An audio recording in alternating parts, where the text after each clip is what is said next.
우리는 어떻게 구원을 받았을까요? 다시 묻습니다. 우리는 어떻게 구원을 받았을까요? 우리는 예수 그리스도의 죽음과 부활을 믿음으로 구원받았습니다.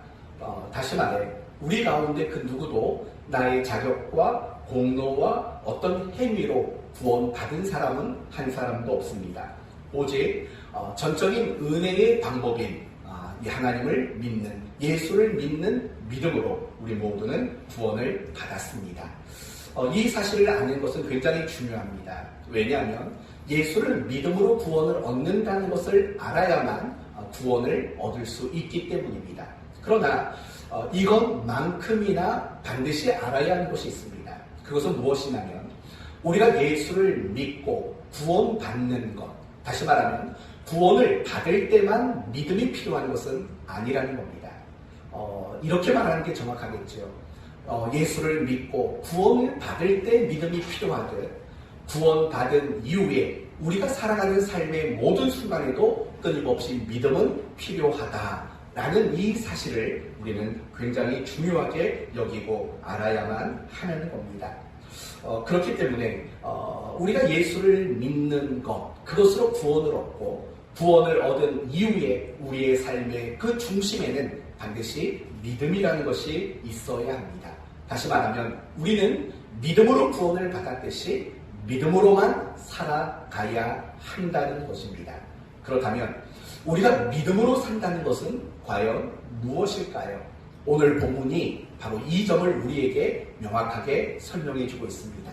그러므로 오늘 말씀을 통해서 믿음으로 사는 것이 무엇인가를 확인하시고 여러분 모두가 믿음으로 살아갈 것을 다짐하는 그런 시간 되기를 바랍니다.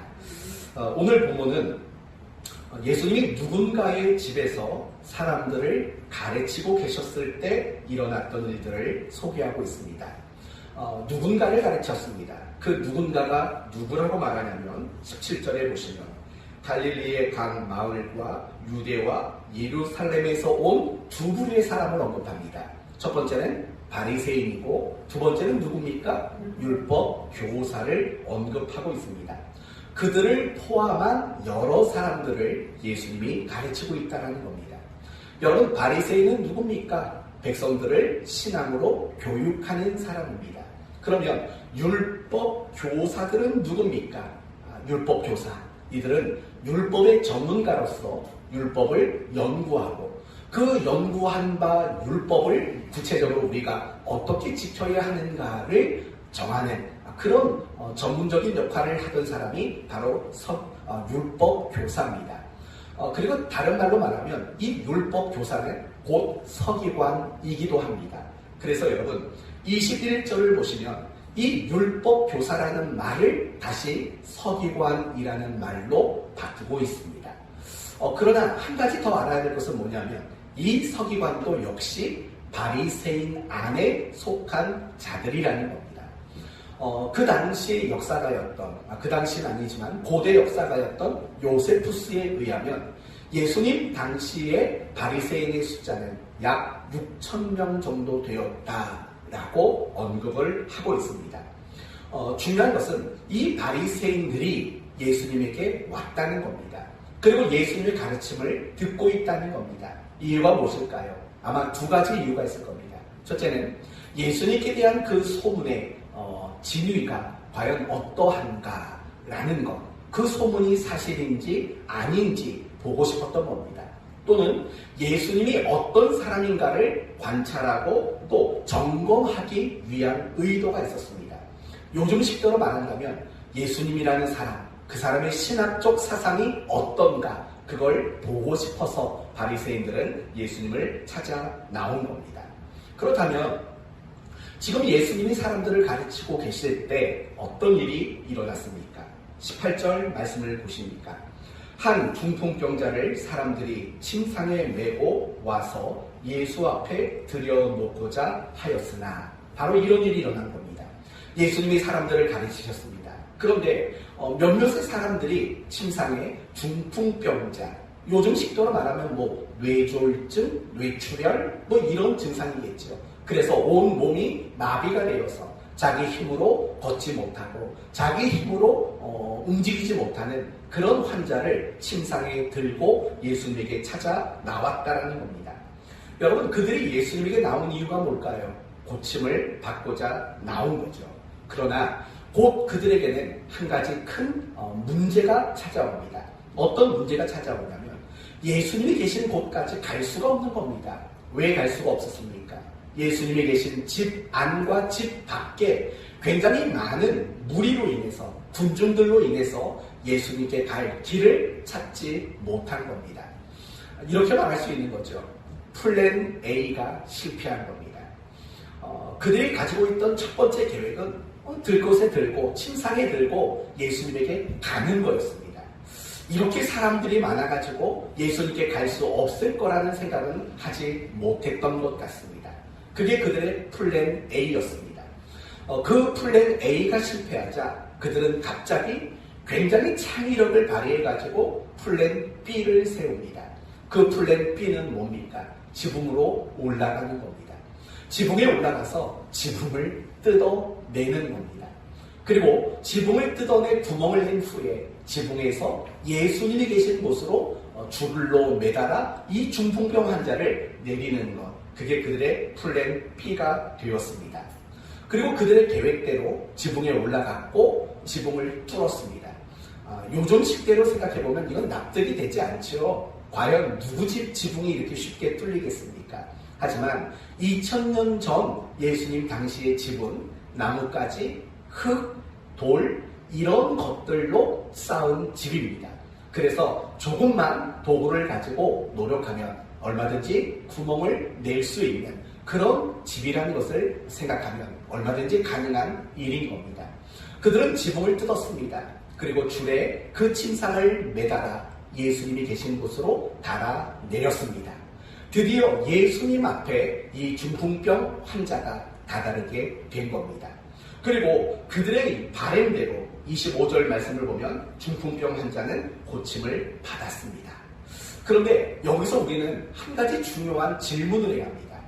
분명히 이 중풍병 환자는 고침을 받았는데 과연 그 고침 받을 수 있었던 직접적 원인, 근본적 원인은 과연 무엇일까라는 이 부분을 우리는 질문해 봐야 합니다.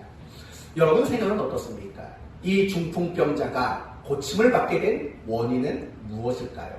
중풍병자가 가지고 있었던 어떤 믿음이 발휘가 되었기 때문일까요? 사실은 그렇지 않습니다. 20절 말씀을 보시면 예수께서 그들의 믿음을 보시고 라고 말을 합니다. 여기서 말하는 그들이란 과연 누구일까요?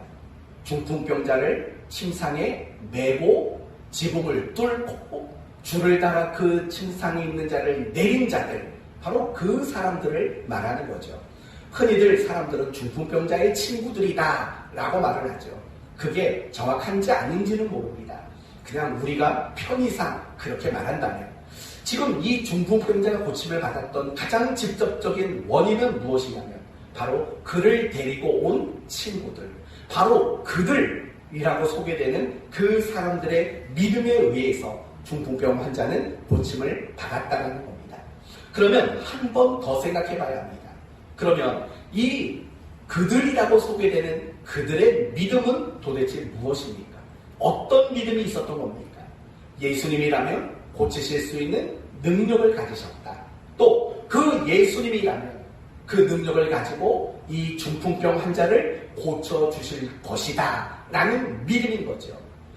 그 믿음의 결과는 무엇이냐면 이 중풍병 환자를 침상에 메고 예수님께 왔고 플랜 A가 실패하자 새로운 플랜 B를 계획하고 지붕을 뚫고 그 중풍병자를 예수님께 매달아 내린 것, 그런 행위가 결국 나타나게 된 거죠. 바로 그것이 그들의 믿음이라고 말하는 내용이라는 겁니다. 성도 여러분, 여기서 우리는 믿음으로 산다는 게 무엇인가를 생각할 수 있습니다. 무엇이냐면 가장 기초적이고 가장 기본적인 믿음으로 산다는 것은 우리가 인생을 살면서 어떤 문제가 있을 때에 그 문제를 하나님께로 가지고 가는 것, 그게 바로 믿음으로 살아간다라는 말의 가장 기본적인 의미가 되는 겁니다. 그들의 믿음을 보시고 그들은 믿음이 있었다는 겁니다. 그래서 그들이 가지고 있는 이 중풍병 환자라는 문제를 가지고 예수님에게 나아갔습니다. 어려움은 있었지만 그 어려움 앞에 포기하지 않고 그 문제를 예수님께 내려놓는 곳까지 그들은 갔다는 겁니다. 그게 바로 믿음으로 사는 것이라고 말할 수 있는 거죠. 우리도 마찬가지입니다. 우리도 정말 믿음으로 사는 게 뭘까? 특별한 거 아닙니다. 가장 기본적으로는 내가 인생을 살면서 겪게 되는 그 다양한 문제를 가지고 하나님께 나가는 것, 그게 바로 믿음으로 사는 거죠. 그래서 우리가 성경을 보면 믿음을 가졌던 사람들 모두가 한결같이 나타나는 공통점은 뭐냐면 자신의 문제를 하나님께 가지고 나아가는 그런 공통점들을 가지고 있다는 겁니다. 예를 들면 한나라는 여인을 한번 생각해 보십시오. 한나, 남편에게는 참 많은 사랑을 받았습니다. 그러나 그녀에게는 한 가지 문제가 있었습니다. 어떤 문제가 있었습니까? 아이를 갖지 못하는, 임신을 하지 못하는 문제를 가지고 있었던 겁니다. 여러분, 요즘에야 그게 그렇게 큰 문제가 아니지만 고대 사회에서는 개인으로나 아니면 그 가문으로나 그 자식이 없다는 건 굉장히 큰 문제일 수밖에 없는 겁니다. 바로 한나는 그런 문제를 안고 있었던 여인입니다. 그것이 그 여인을 힘들게 했고 그것이 그 여인으로 하여금 날마다 눈물을 흘리도록 만드는 굉장히 안타까운 문제였던 겁니다. 그러나 이 한나라는 여인은 믿음이라는 걸 가지고 있었습니다. 그래서 그 믿음을 가진 한나는 그 문제를 어떻게 했습니까? 성전에 올라가 하나님 앞에 기도하는 그 문제를 하나님께 가지고 나아가는 그런 일들을 하게 된다는 겁니다. 그래서 응답 받았습니까? 못 받았습니까? 받았습니다. 그러나 그건 중요하지 않습니다. 정말 중요한 거, 제가 오늘 여러분에게 강조하고 싶은 믿음으로 살아가는 것은 응답이 있든 없든 그것은 나중 문제고 그것은 하나님의 몫이고 우리는 그 문제를 하나님께 가지고 나가야 한다는 거죠. 모세를 생각해 봅시다. 모세는 애굽의 노예였던 이스라엘 백성들을 애굽에서 건져냈습니다. 그리고 홍해 바다를 건넜고 신광야로 들어갔고 그곳에서 르비딤이라는 곳에 도달했습니다. 그때 이스라엘에게 그리고 모세에게 한 가지 큰 문제가 생깁니다. 어떤 문제가 생기냐면 아말렉이라는 민족이 이 이스라엘을 갑자기 공격을 하기 시작한 겁니다. 이제 그들과 전쟁을 해야 되는 상황이 연출된 겁니다. 여러분 생각해 보십시오. 이스라엘은 지난 400년 동안 어떻게 살았습니까? 벽돌을 굽고 건물을 짓는 이런 일들을 했다고요. 그들은 단 한 번도 군사훈련을 받아본 적이 없어요. 그리고 그들이 애굽에서 나올 때 어떤 좋은 무기를 가지고 나온 게 아니에요. 성경을 보면 그들이 애굽 땅에서 나올 때 가지고 나온 게 뭐죠? 금, 은, 보석들. 정말 그들이 400년 동안 애굽에서 노예 생활을 한 것에 대한 보상, 보수, 그런 측면으로 값진 어떤 물질들, 그런 것들을 가지고 나온 거지 무기를 가지고 나온 게 아니었던 겁니다. 가만히 보면 그럼 이스라엘 백성들이 가지고 있었던 무기는 고작 무엇일까요? 대부분이 막대기 또는 기껏해야 몇몇 사람들은 칼과 창 가지고 있는 사람들이 있었을 것에 불과했다는 겁니다. 이 전쟁은 사실은 상대에서 이기기 어려운 전쟁입니다. 굉장히 큰 문제지요. 그래서 모세는 어떻게 합니까? 르비딤의 한 산에 올라갑니다. 그리고 그곳에서 하나님께 기도를 하는 겁니다. 보셨습니까? 문제를 만났을 때 모세는 하나님께 그 문제를 가지고 나아갔다라는 겁니다. 히스기야 왕은 한번 또 생각해 보십시오. 열왕기하 18장 말씀을 보시면 아수르가 유다 나라의 여러 마을을 이미 점령했습니다. 그리고 예루살렘까지 왔습니다. 그리고 나서 이렇게 말을 합니다. 항복해라. 항복하면 목숨만은 살려주겠다. 그렇지 않으면 너희를 무참히 죽이겠다. 위협을 합니다. 여러분, 국가적으로 얼마나 큰 문제가 생긴 겁니까?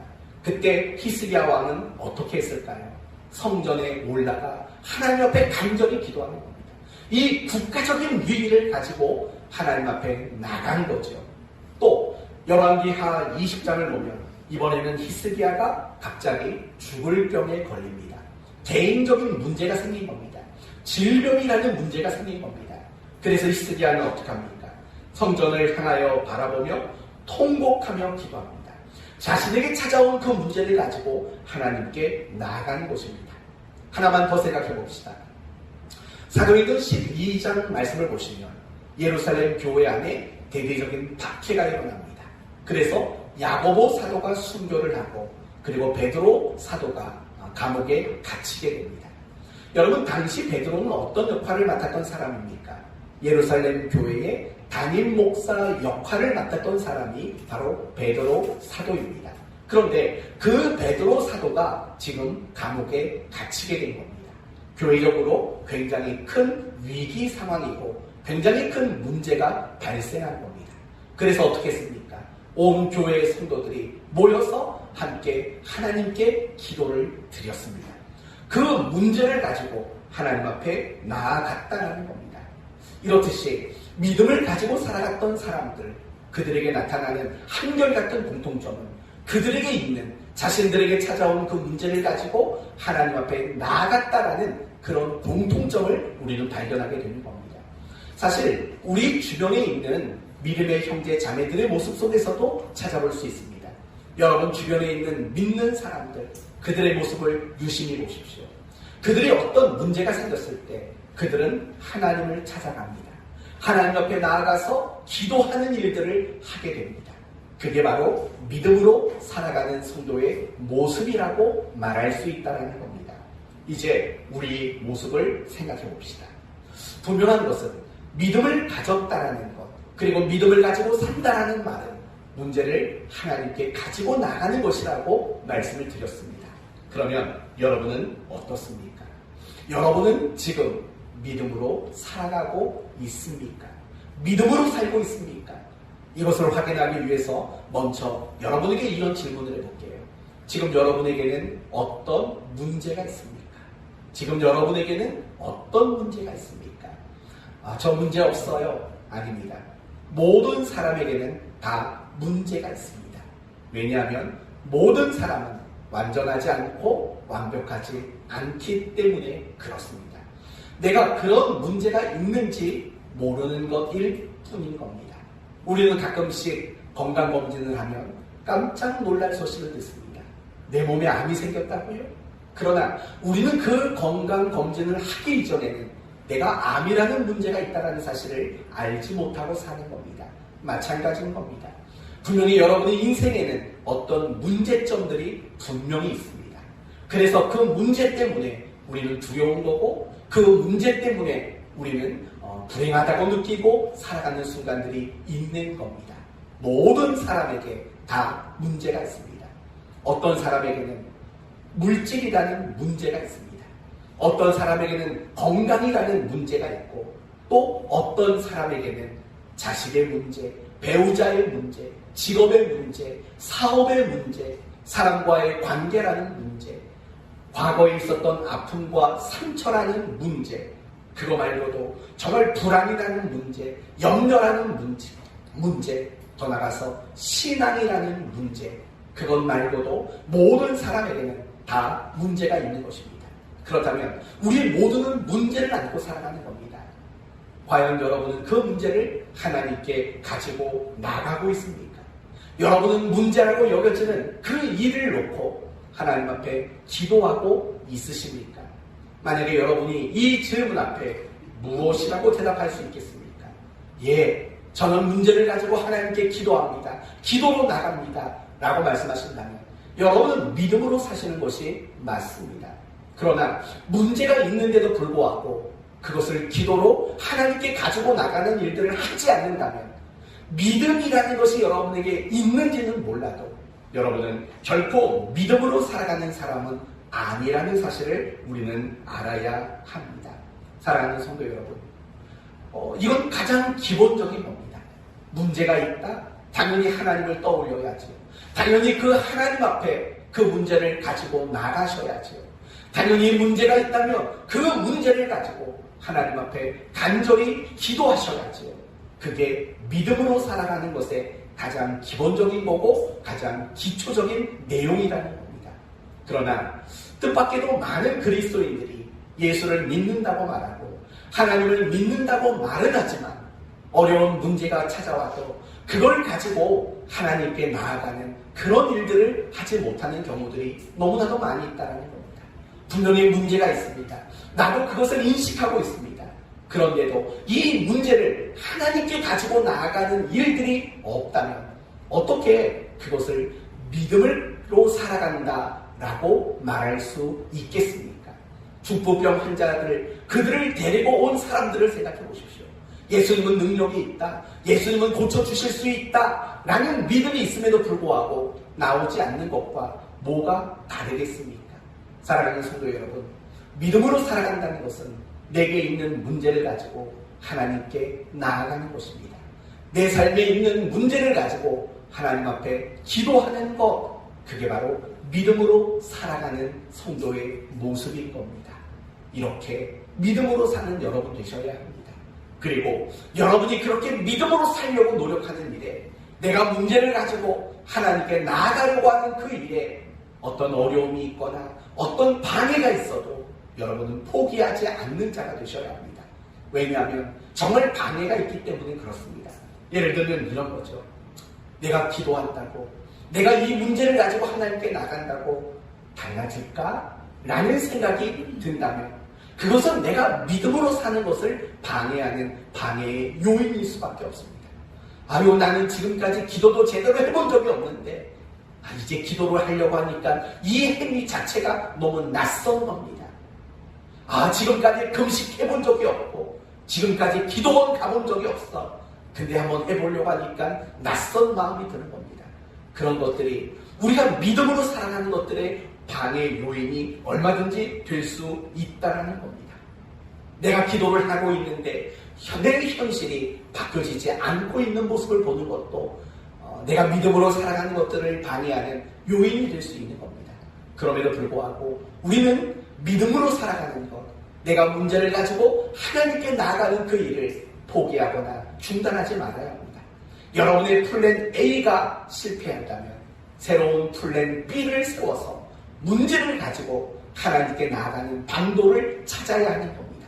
지붕이라고 뜯을 수 있는 여러분이 되셔야 하는 겁니다. 그러므로 여러분 모두가 어떤 문제를 가지고 하나님께 나아갈 수 있는 그런 믿음의 사람 모두가 되시기를 예수님의 이름으로 축원드립니다. 그렇다면 여러분, 지금 이 중풍병자를 데리고 온 사람들이 지붕을 막 뚫고 있습니다. 이제 다른 사람의 관점에서 생각해 봅시다. 그 집 안에 있던 사람들 또는 그 집 밖에서 지붕을 뜯어내는 사람들을 보고 있는 주변 사람들의 입장에서 한번 생각해 봅시다. 어떤 모습이었을까요? 한번 상상해 보세요. 여러분이 있는 그 집에 지붕을 누구나 같이 막 뜯어내고 있어요. 깜깜했던 집안이 빛이 들어오기 시작해요. 여러분 어떤 반응을 보이실 것 같습니까? 아마 예수님은 가르치시던 일들을 멈추셨을 것 같아요. 당연히 멈추셨겠지요. 그리고 그 지붕을 쳐다보고 계셨을 것 같아요. 뿐만 아니라 그 집 안팎에 있는 사람들도 마찬가지였을 것 같아요. 예수님이 갑자기 가르치는 일들을 멈추니까 그들도 침묵하고 있었겠죠. 도대체 무슨 일이 일어나고 있는 건가? 그들은 그저 바라만 보고 있었을 것입니다. 드디어 그들은 지붕을 다 뜯어냈습니다. 그리고 침상에 누인 그를 달아 예수님 발 앞에 내려놓을 수 있게 되었습니다. 지금까지 침묵하셨던 예수님이 이제 침묵을 깨시고 다음과 같이 말씀하셨습니다. 이렇게 말씀하셨습니다. 이 사람아, 내 죄사함을 받았느니라. 바로 이 말씀을 하셨다라는 겁니다. 사실은 이 말씀은 아무도 생각할 수 없었던 말일 겁니다. 더욱이 지금 이 사람들이 중풍병자를 데리고 온 목적이 뭡니까? 죄사함을 받으려고 왔나요? 아닙니다. 그런 건 생각하지도 못했습니다. 그들이 중풍병자를 데리고 온 유일한 목적은 병 고침을 받는 게 그들의 유일한 목적이었습니다. 그리고 아마도 사람들은 이 중풍병자가 예수님 발 앞에 놓여졌을 때 이런 기대를 했을 겁니다. 우리가 지난주에 살펴봤던 나병 환자에게 뭐라고 말했습니까? 내가 원하노니 깨끗함을 받아라. 아마 이렇게 말씀하실 것을 기대했을 겁니다. 또는 베드로의 장모를 고치실 때는 어떻게 고치셨죠? 그 열병을 꾸짖어 고치셨다고 말합니다. 어쩌면 사람들은 이 중풍병자의 병을 꾸짖는 방식을 기대했을지 모릅니다. 또 예수님은 많은 병자들의 몸에 손을 얹고 안수하심으로 병자들의 병을 고쳐주셨습니다. 어쩌면 이 중풍병자의 몸에 손을 대시고 그 병을 낫게 하는 것을 기대하고 있었을 것입니다. 그러나 예수님은 전혀 그런 행위를 하지 않으셨습니다. 도리어 아무도 생각하지 못했던 이 사람아 죄사함을 받았느니라 라는 이 말씀을 하셨던 것뿐입니다. 그리고 결국 이 말씀은 그 자리에 있었던 바리새인과 서기관들, 그들에게 반감을 느끼게 했고 그들을 분노하도록 만들었습니다.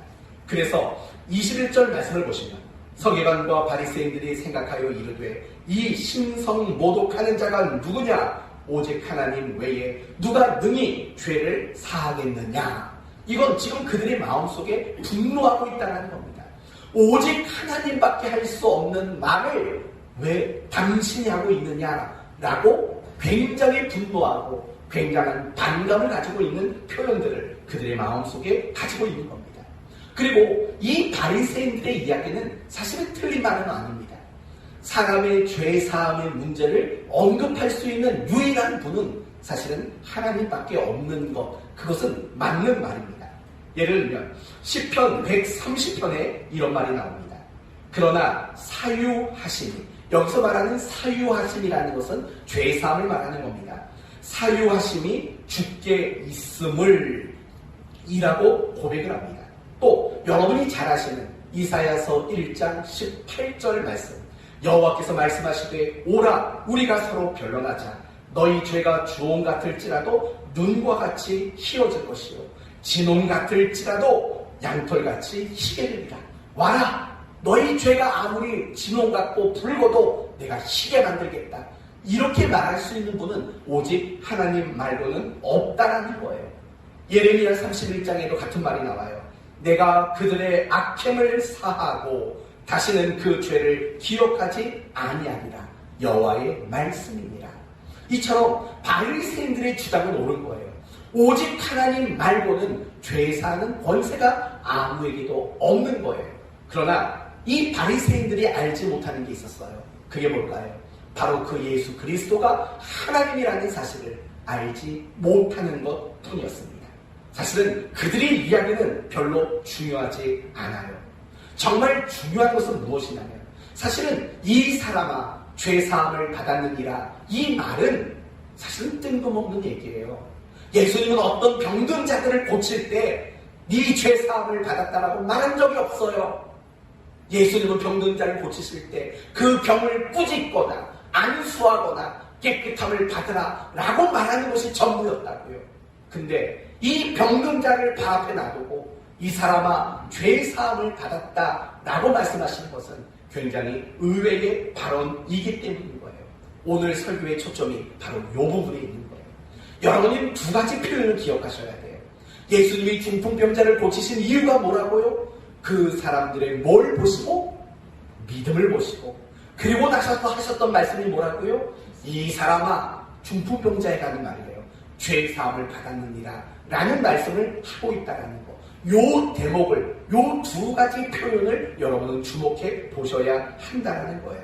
여러분, 왜 죄사함을 받았다라는 말씀을 하셨을까요? 그 의도와 그 목적은 뭘까요? 혹시 이런 것 때문일까요? 예수님이 나에게는 죄사하는 권세가 있어 라는 걸 강조하기 위함일까요? 물론 틀린 말은 아닙니다. 24절을 보세요. 24절을 보면 바리새인과 서기관들이 아니 감히 하나님만 하는 걸, 그렇게 분노하는 그들의 생각을 아시고 예수님이 뭐라고 말하냐면 24절, 그러나 인자가 땅에서 죄사하는 권세가 있는 줄을 너희로 알게 알게 하리라 하시고 라고 말을 해요. 그러니까 분명히 예수님이 이 말을 하신 의도 가운데는 나에게는 사람들의 죄를 용서할 수 있는 권세가 있다라는 걸 말하려는 의도도 분명히 있다라는 거예요. 그게 없다는 게 아니에요. 분명히 그런 의도가 있어요. 그런데 그 의도는 가장 중요한 의도는 아니라는 거예요. 왜 그렇게 말하냐면 여러분 이 표현을 잘 보셔야 돼요. 그러나 인자가 땅에서 죄사하는 권세가 있는 줄을 너희로 알게 하리라. 이 맨 앞에 나오는 이 접속 부사가 뭔가를 보셔야 돼요. 접속 부사 뭐가 등장하죠? 그러나가 등장한다고요. 그러나 여러분 보통 이 그러나라는 단어는 부사는 언제 주로 쓰이나요? 앞에 있었던 이야기를 뒤집을 때 쓰는 말들이 그러나예요. 예를 들면 이런 거죠. 사랑하는 교회는 작다. 그러나 사랑은 많다. 답이 나오잖아요. 그러나는 그렇게 써먹는 거예요. 앞에 것들을 뒤집어 엎는 거. 그게 바로 그러나의 목적이에요. 또 예를 들면 이거예요. 나는 이번 명절에 음식을 많이 안 먹었다. 그러나 살쪘다. 이럴 때 이렇게 앞에 내용을 뒤집을 때 쓰는 게 바로 그러나라는 말인 거죠. 그러니까 예수님이 나는 죄사하는 권세가 있다라고 말씀하시는 그 말씀 앞에 그러나라는 말을 썼다라는 것은 지금 이걸 강조하려고 하는 것이 아니다라는 거예요. 그리고 중요한 것은 이 중풍병자도 자기가 죄인이라는 고백을 하지 않았다고요. 자기가 죄인이라는 사실을 인정하거나 자기의 죄에 대한 어떤 표현도 한 적이 없다고요. 나를 용서해달라고 말한 적도 없다고요. 그런데 예수님은 그런 말을 한 적도 없는 사람에게 죄사함을 받았느니 라는 말을 하고 있다는 거예요. 뭘 보시고 그런 말을 했다고요? 그들의 믿음을 보시고 그런 말을 했다는 거예요. 그러니까 결국 이 말씀의 의도는 뭐냐면 지금 예수님이 죄사함을 받았다라는 말을 하시는 목적이 다른 데 있다는 거예요. 그것은 너희가 그들의 믿음을 보시고 그들이 믿음을 가지고 있는 것을 보시고 그 말을 했다라는 거예요. 다르게 말하면 이런 뜻인 거예요. 믿음을 가졌다라는 것의 의미가 뭐냐? 믿음으로 살아간다라는 것의 내용이 뭐냐? 그걸 설명하기 위해서 이 사람아 죄사함을 받았다라고 말씀을 하고 있다라는 거예요. 바로 그게 초점인 거예요.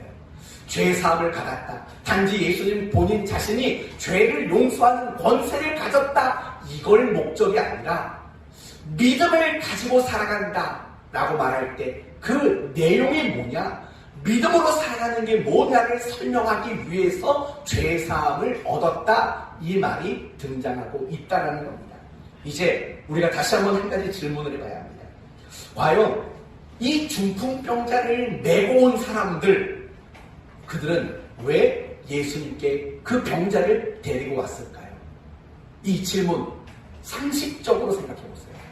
왜 중풍병자를 예수님께 데리고 왔을까요? 상식적으로 생각해 보세요. 어떤 답이 나올까요? 이런 답이 나오죠. 더 이상 세상에는 희망이 없기 때문에. 더 이상 구체적으로 말한다면 의사들에게는 희망이 없다는 것을 알았기 때문에. 더 이상 어떤 효용이 좋다라는 약에 대한 희망이 없기 때문에. 또는 어떤 사람, 어떤 방법에도 이 중풍병자는 희망이 없다는 것을 알았기 때문에. 더 나아가서 세상에는 이 중풍병자의 그 질병에 대한 희망을 줄 사람도 방법도 없다는 것을 이제 깨달았기 때문에. 그래서 예수님께 나오는 거죠. 만약에 여러분 중풍병을 잘 고치는 어떤 의사가 있다라고 그들이 알고 있다면 과연 예수님께 나왔겠습니까?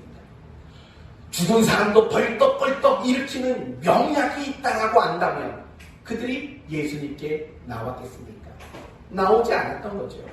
정말 예수님께 나왔던 사람들은 어떤 사람입니까? 세상 그 어디에도 희망이 없다라고 인식한 사람들이 예수님께 나온 거죠. 그렇죠? 나이 때부터 어떤 장애를 가지고 태어난 자들, 안진뱅이, 소경, 말 못하는 벙어리들, 그들이 예수님께 나온 이유가 뭡니까? 세상에 희망이 없으니까요. 세상에 자기에게 희망의 불씨를 던져줄 곳이 없으니까 예수님께 나오게 된 거죠. 오늘 이 중풍병자도 마찬가지라는 거예요. 세상에 그 어디도 어떤 방법도 희망이 될 수 없다는 것을 깨달았으니까. 그리고 오직 바로 예수님이 이제 남은 유일한 희망이라고 여겼으니까. 그래서 이 친구들은 중풍병자를 데리고 예수님께 나올 수 있었다라는 것입니다. 마치 이것과 똑같아요. 이 세상에는 죄를 사할 수 있는 유일한 분이 누구라고요? 하나님밖에 없듯이 죄인들이 죄의 문제에서 희망을 가질 수 있는 분이 오직 하나님 말고 없듯이 이 중풍병자가 이 세상에서 희망을 둘 수 있는 유일한 곳이 바로 예수 그리스도 뿐이었듯이 바로 그것을 연결하기 위해서 이 사람아 죄사함을 받았느니라 라는 말이 등장하는 거예요. 그리고 바리새인들의 입속에서 오직 하나님 말고 누가 죄를 사할 권세가 있겠느냐라는 말이 나올 수밖에 없었던 이유, 그것은 오직 예수 그리스도 그분만이 희망이라는 사실을 연결해서 설명하기 위함이라는 거죠. 아시겠나요? 믿음으로 산다는 것은 무엇일까요? 왜 우리가 믿음으로 살아가는 모습이 내가 가지고 있는 문제를 하나님께 가지고 나가는 걸까요? 그에 대한 대답이 여기에 있는 거죠. 세상에는 희망이 없으니까. 오직 하나님 말고는 희망이 없으니까 이 문제를 하나님께 가지고 나가는 거죠.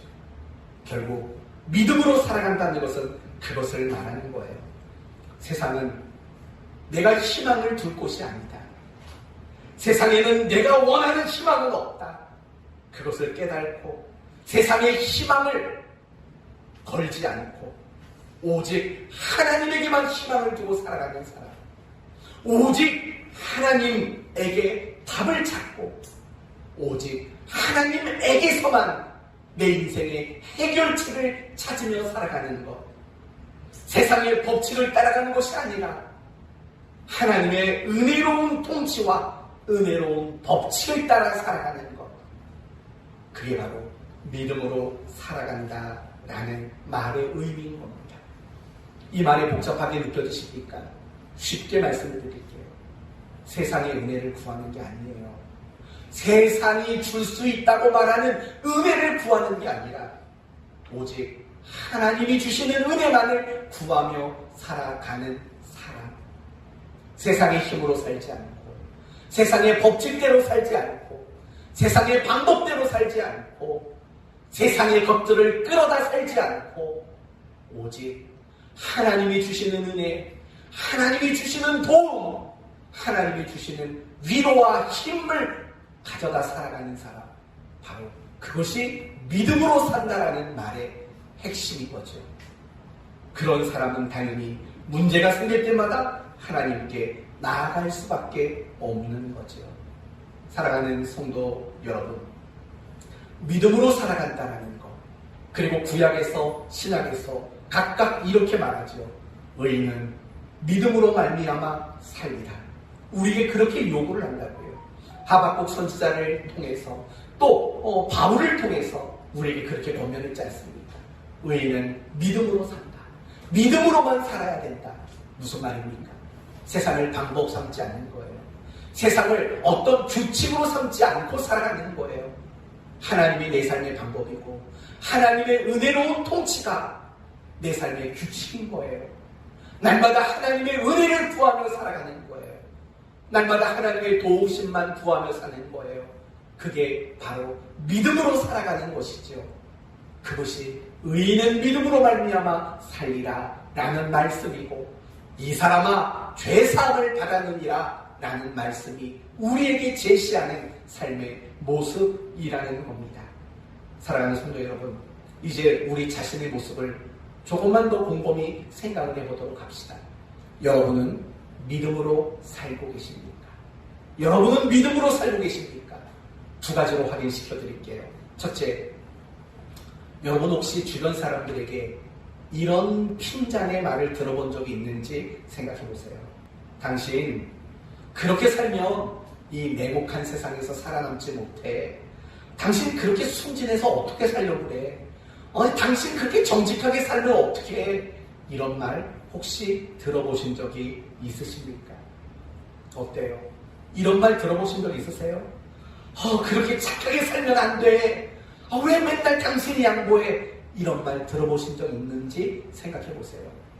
만약에 이런 말 들어보신 적이 없다면 여러분은 세상 법칙대로 살았던 것이기 때문에 그래요. 세상 법칙이 뭐지요?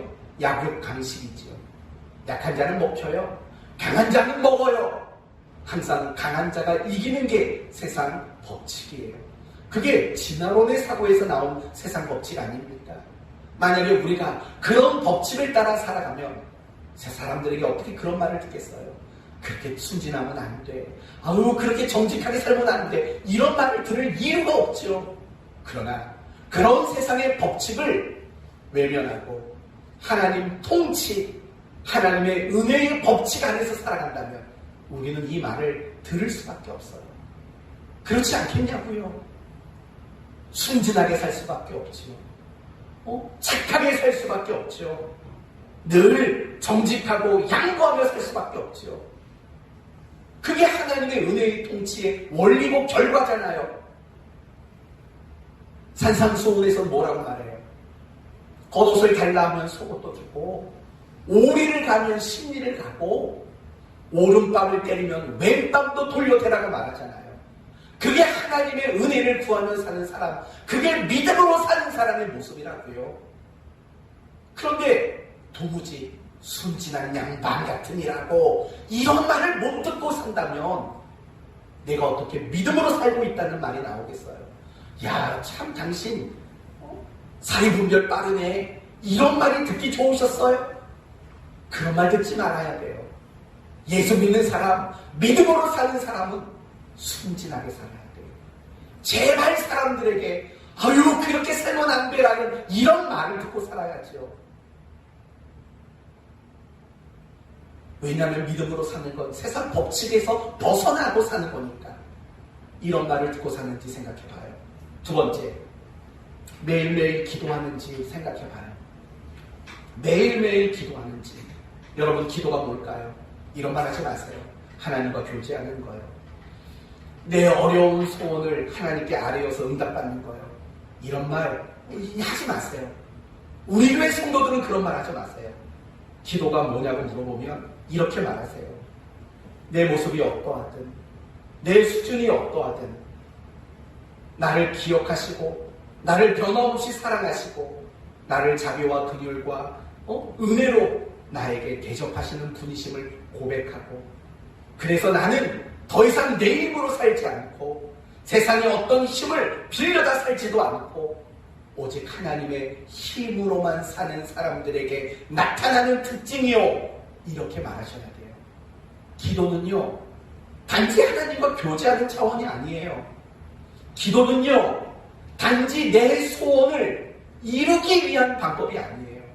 기도는 하나님은 나를 향해 내 모습이나 내 수준이 어떠하든지 간에 나를 변함없이 사랑하시고, 그래서 나를 향해 항상 자비와 긍휼과 은혜를 베푸시는 분이라는 확신이 있을 때만 할 수 있는 거예요. 그리고 그 하나님 앞에 나는 내 힘으로 살지 못하고 세상의 힘을 끌어다 살 수 없는 믿음을 가진 사람이에요. 그러니 하나님 제발 저 좀 도와주세요 라고 고백하고 인정하는 행위가 바로 기도라는 거예요. 그런 기도를 내가 하고 있는가를 생각해 보라는 거예요. 그런 기도를 과연 나는 하고 있는가? 됐어요. 여러분에게 두 가지 질문했어요. 당신은 그렇게 살면 안 돼. 세상에서 도태될 수밖에 없어. 이 말을 들어본 적이 있는가? 또 나는 하나님 앞에 기도하며 사는가? 이 두 가지 질문이면 축하합니다. 대답해 보세요. 뭐라고 대답하시겠어요? 예 라고 대답하시겠어요? 그러면 여러분은 믿음으로 사는 게 맞아요. 아니면 아니요 라고 대답하시겠어요? 미안하지만 여러분은 믿음으로 살고 있는 게 아니에요. 그리고 심지어 그런 여러분이라면 신성 모독을 하고 있는 거예요.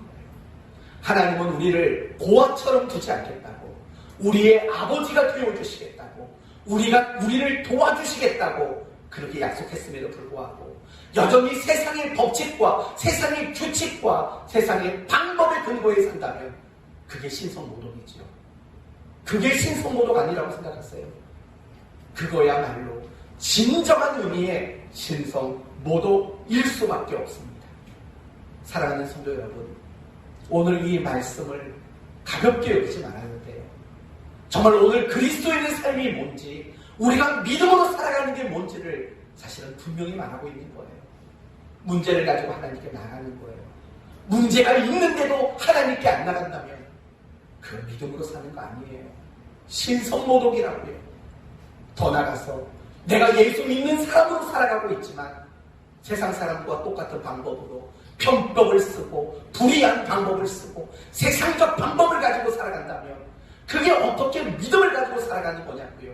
신성모독이지. 하나님은 우리 모두가 믿음을 가지고 살아가기를 원하세요.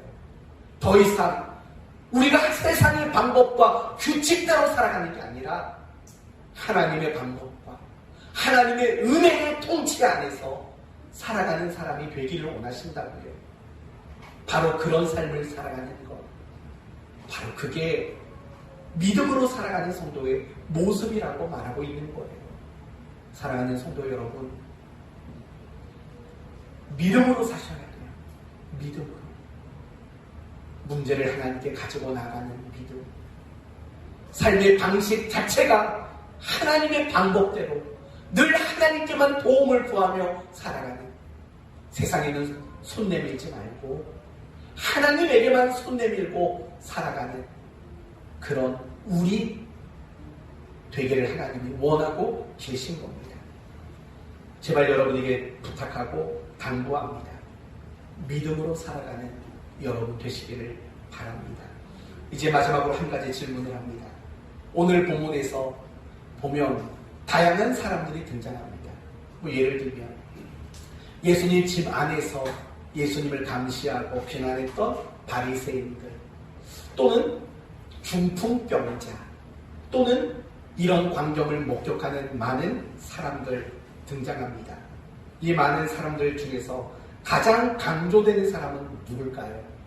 믿음을 가지고 찾아온 바로 그들이라고 묘사되는 바로 그 사람들, 바로 그들이 가장 강조가 되고 있는 거예요. 그런데 아세요? 바로 믿음을 가진 그들이야말로 가장 그리스도인다운 모습이라는 것. 이 중풍병자를 침상에 메고 지붕을 뚫고 줄을 달아 내린 이 사람의 모습들, 이 사람들의 모습, 가장 그리스도인다운 모습인 거예요. 여러분은 신앙생활이 뭐라고 생각하세요? 신앙생활은 절대로 독주가 아니에요. 개인전이 아니라고요. 신앙생활은 단체전이에요. 그리고 신앙생활은 2인 삼각 경기와 마찬가지예요. 우리 교회가 옛날에 코로나 없을 때 봄, 가을 소풍 가서 체육대회도 하고 그랬잖아요. 그러면 이런 게임이 있었다고요. 두 사람을 나란히 세워놓고 그 두 사람의 발 하나씩을 묶어요. 한 사람은 오른발이고 한 사람은 왼발이겠죠. 그걸 묶어놓고 반환점을 돌고 오는 거예요. 빨리 갔다 오면 이기는 거예요. 그걸 2인 삼각 경기라고 말해요. 여러분, 그런데 한 사람이 저예요. 그리고 한 사람이 우리 딸 하은이에요. 저는 엄청 잘 달리잖아요. 그쵸? 생긴 건 곰같이 생겼어도 잘 달린다고요.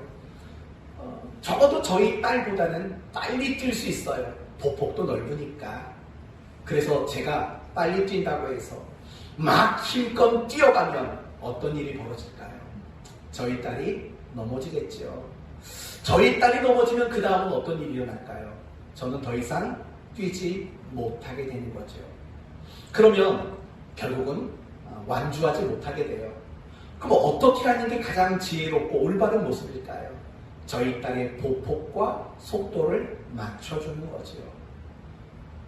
그래야 완주할 수 있는 거고 좋은 결과를 얻을 수 있는 거지요. 그게 신앙생활이에요. 제가 이걸 가지고 여러분에게 말하려고 하는 내용은 그거예요. 나 혼자 열심히 성경 본다고요? 나 혼자 열심히 기도한다고요? 아니요. 그 자체는 훌륭합니다. 그러나 나 혼자 앞서가려고 하지 마세요. 나 혼자가 아니라고요. 누군가가 함께 갈 수 있도록 보폭을 맞춰주고 그 사람을 이끌어주는 것, 그게 정말 신앙생활을 잘하는 사람이죠. 오늘 본문의 중풍병자를 침상에 메고 온 그 사람들의 모습인 거예요. 그들이 왜 그런 고생까지 감수하나요? 그들이 이 정도만 하면 됐잖아요. 왔어요. 힘들게 들고 왔어요. 사람이 너무 못 와서 예수님께 못 갈 판이에요. 이렇게 말하면 되죠. 여보의 친구 미안해. 정말 도와주고 싶었는데 사람 너무 많아서 더 이상 못 가겠네. 어쩔 수 없이 오늘은 돌아가세. 이렇게 말할 수도 있는 거잖아요. 그리고 그만큼만 해줘도 고마운 거잖아요. 그러나 그 사람들은 거기서 그렇게 끝내지 않는다고요. 지붕에 올라가요. 지붕을 뜯어내요. 그리고 줄을 달아 내린다고요. 그게 신앙생활이에요. 독주하지 마세요. 혼자 열심히 달려가지 마세요. 여러분 곁에 있는 사람들을 하나님께로 함께 데리고 가는 일을 하셔야 된다고요. 여러분 주변에 혹시 믿지 않는 분이 있다면 그들을 하나님께로 데리고 가셔야 돼요. 또 여러분 주변에 믿는 사람들, 우리 성도들 서로 지붕을 뜯어주셔야 돼요. 서로를 위해서 내가 지붕을 뚫어주는 그 수고와 일들을 기꺼이 감수하는 것, 그게 바로 신앙생활인 거예요. 이제 오늘 말씀을 마치겠습니다. 신앙에서 가장 중요한 것이 있다면 바로 믿음이에요. 왜냐하면 믿음은 신앙을 성립시키는 본질이기 때문에 그래요. 그래서 기독교 신앙에서 가장 강조되는 특징은 바로 믿음이 될 수밖에 없어요. 이 믿음이 우리를 구원해요. 그러나 믿음이 필요한 것은 구원을 얻기 위한 자리에서만 필요한 것이 아니라 구원받은 이후에도 믿음은 여전히 끊임없이 필요해요. 그러므로 우리는 날마다 믿음으로 살아가야 돼요. 그렇다면 믿음으로 사는 것은 무엇이라고 했습니까? 내 인생에 어떤 문제가 있을 때마다 그 문제를 가지고 하나님께 나아가는 것이 믿음이라고 했습니다. 그리고 더 중요한 믿음이란 세상의 힘과 세상의 도움을 구하고 세상의 법칙의 근거에 살아가는 것이 아니라 오직 하나님께만 도움을 구하고 오직 하나님의 은혜만 구하며 하나님의 은혜로운 통치 안에 하나님의 법칙대로 살아가는 것, 그것이 바로 믿음으로 살아가는 것이라고 말했습니다. 한 가지 덧붙인다면 내 주변에 있는 사람들을 하나님께로 인도하는 것, 그게 바로 믿음으로 살아가는 성도의 모습인 겁니다. 지금까지도 믿음으로 살아오셨을 줄 압니다. 허나 앞으로 여러분의 남은 인생 속에서도 지금보다 더 믿음으로 살아갈 수 있는 여러분 모두가 되시기를 예수님의 이름으로 축원드립니다. 아멘. 기도합시다. 하나님, 중풍병자 친구를 침상에 메고 지붕을 뚫고 줄을 달아내린 그 사람들의 믿음으로 인해 중풍병자는 고침을 받았습니다. 그리고 그 모습 속에 우리는 믿음으로 사는 게 무엇인가를 확인했습니다. 첫째는 문제를 가질 때마다 그 문제를 하나님께 가지고 나아가는 것입니다. 둘째는 세상의 도움을 구하고 세상의 힘을 끌어다 쓰는 것이 아니고 세상의 법칙을 근거해 사는 것이 아니고 오직 하나님의 은혜를 구하고 하나님의 도우심을 구하며 기도하며 하나님의 통치의 법칙대로 살아가는 바로 그런 모습, 그것이 믿음으로 사는 것의 모습이라고 말씀해 주셨습니다. 혹여나 우리가 지금까지 믿음으로 살지 못했다면 용서해 주시고 이제 이 시간 이후로 우리 모두가 믿음으로만 살아갈 수 있도록 인도해 주시옵소서. 예수님의 이름으로 기도 올리옵나이다.